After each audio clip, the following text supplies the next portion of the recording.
जब नवजात बच्चे को जन्म के तुरंत बाद सांस लेने में दिक्कत हो तो परिवार के लिए हर पल चिंता से भरा होता है। ऐसे ही मुश्किल समय में बच्चे का इलाज सिवान के प्रसिद्ध शिशु रोग विशेषज्ञ डॉक्टर आमिर अहमद की देखरेख में शुरू हुआ।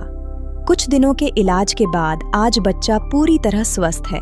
आइए अब बच्चे के पिता से सुनते हैं उनका अपना अनुभव। मेरा नाम राकेश कुमार है, घर जूनापुर। जब पैदा हुआ था तभी सीरियस था बच्चा। बच्ची को सांस लेने में दिक्कत था और पूरा सीरियस था। बोले कि भर्ती करना पड़ेगा और सर बहुत बढ़िया हैं और यहाँ के स्टाफ भी बहुत अच्छे हैं। जो भी काम किए बहुत अच्छे किए हैं। कितने दिनों लग चला?